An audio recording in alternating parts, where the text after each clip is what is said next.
When people talk about the European colonization of Africa, a few names always come up: Britain, France, Portugal, Belgium. But what if I told you that Sweden, yes, Sweden, once had a colony on African soil? Not only that, they built forts, signed treaties with African kings, and were involved in the brutal transatlantic slave trade. It's a story that's rarely told, a short but shocking chapter in history that challenges everything we think we know about European involvement in Africa.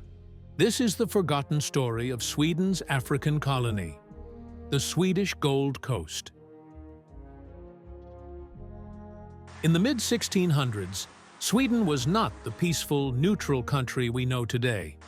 Back then, it was an ambitious rising power in Northern Europe. Sweden had emerged from the 30 Years' War with a strong military reputation and growing political influence. Now, it wanted a place in the global race for trade and empire.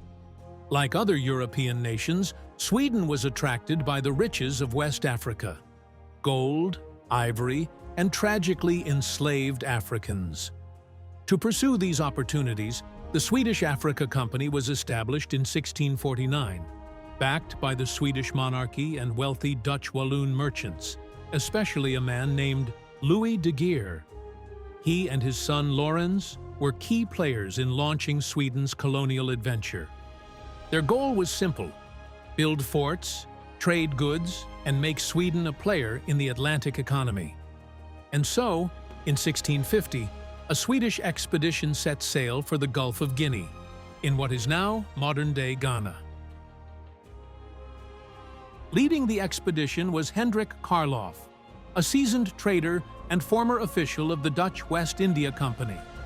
He knew the African coast well and was tasked with negotiating directly with local rulers. Karloff successfully struck a treaty with the King of Futu, an Akan leader in present-day Ghana. This agreement gave Sweden the rights to build forts and trade along the coast. The most significant result of this deal was the construction of Fort Karlsborg, also known as Carolusborg, in 1653. This fort became the headquarters of Swedish operations and would later gain global infamy under the British as Cape Coast Castle, one of the most notorious slave trading posts in West Africa. But Sweden didn't stop there. They built or occupied several other forts: Fort Christiansborg, in what is now Osu, Accra; Fort Battenstein, near Butri; Fort Whitsun, close to Takoradi; and Fort Apollonia, in the western part of the coast. These strongholds gave Sweden a physical presence on the African continent, a colonial footprint that was both strategic and symbolic. But what exactly were they doing there? The answer, like so many other European ventures in Africa at the time, is tied to exploitation of land, of people, and of power. While Sweden's presence on the Gold Coast was short-lived, its impact was far from innocent. The primary goal of the Swedish Africa Company wasn't just trade in gold or ivory. It was to tap into the growing demand for enslaved African people. From their base at Fort Karlsborg, Swedish merchants began participating in the transatlantic slave trade. Enslaved Africans were captured or purchased through local intermediaries and then sold to European buyers or shipped across the Atlantic to work on plantations in the Americas. The Swedes aimed to compete with the Dutch, Portuguese, and British in this cruel business.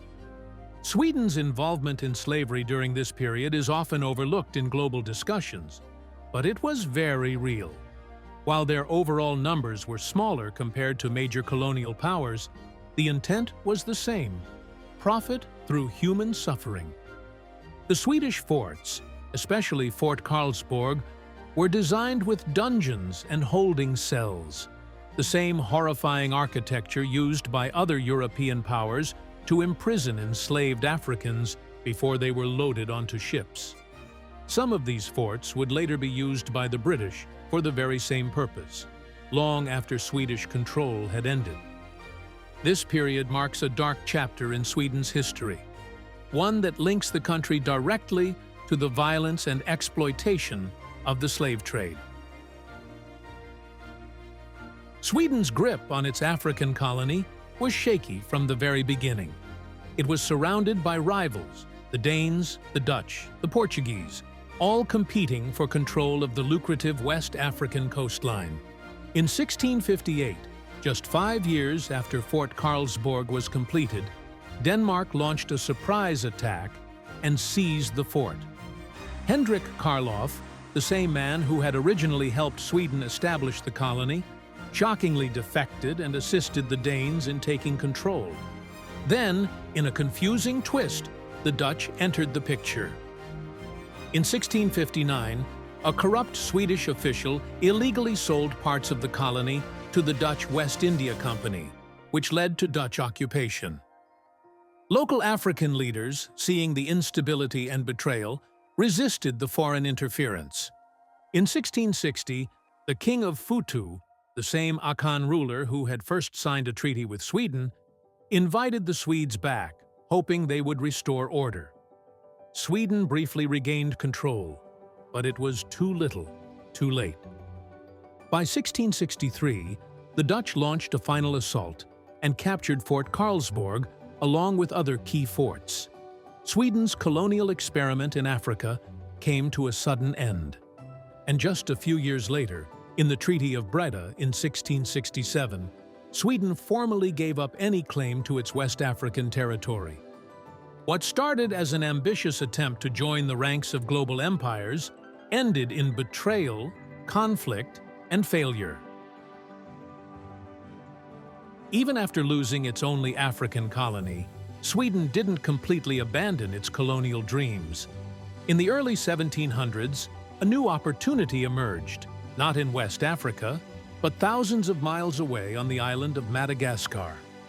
Around 1717, a group of European pirates living on Madagascar proposed an unusual alliance. They offered to place themselves under Swedish protection in exchange for security and trade. The Swedish government, intrigued by the idea, began serious discussions about turning Madagascar into a colony. Plans were drawn up, and an expedition was scheduled for 1721. But Sweden, now struggling financially and politically, couldn't afford the risk. The project was quietly cancelled. No ships were sent. No colony was established. Madagascar remained just another lost ambition, a footnote in Sweden's brief and largely forgotten colonial chapter. Sweden's colonial presence in Africa may have lasted just over a decade, but its impact echoes beyond the 1600s. The forts they built, especially Fort Karlsborg, became central locations in the transatlantic slave trade for centuries to come. After Sweden lost the territory, these structures were taken over by other European powers, most notably the British, who expanded and reinforced them. Cape Coast Castle, formerly Fort Karlsborg, would go on to become one of the most infamous slave forts in the world. Thousands of Africans passed through its dark dungeons on their way to a life of bondage in the Americas.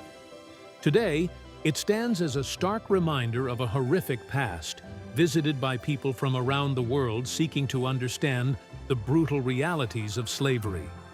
Sweden's role is often downplayed or forgotten in this narrative.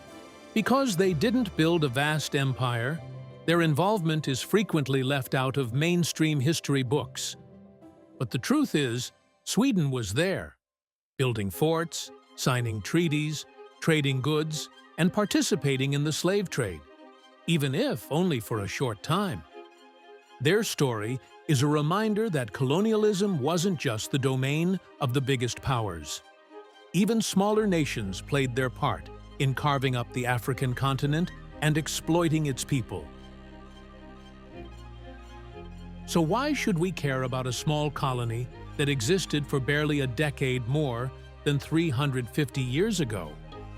Because history isn't just about who had the biggest empire or ruled the most land.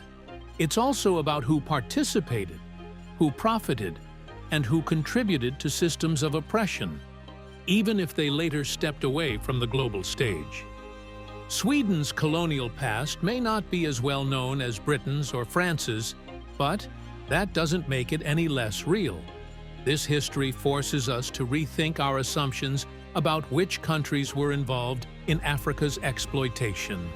It also challenges the modern image of Sweden as a purely humanitarian and neutral nation, untouched by the crimes of empire. Understanding this forgotten episode helps paint a more complete picture of Europe's relationship with Africa, a story that includes not just conquest, but betrayal, ambition, and the harsh realities of global trade in the 17th century. Sweden did have a colony in Africa. From 1650 to 1663, it operated forts along the coast of modern-day Ghana, participated in the slave trade, and tried, like many European powers, to turn African wealth into European profit. Their colonial project was short, chaotic, and ultimately unsuccessful. But the legacy of that period lives on in the architecture, the memory of the transatlantic slave trade, and the historical record. This is not just a footnote in African or Swedish history. It's a story that deserves to be told, not to point fingers at the past, but to better understand the forces that shaped our present. If you've never heard of Sweden's African colony before today, you're not alone. But now that you know, the question becomes, what other forgotten stories are still waiting to be uncovered?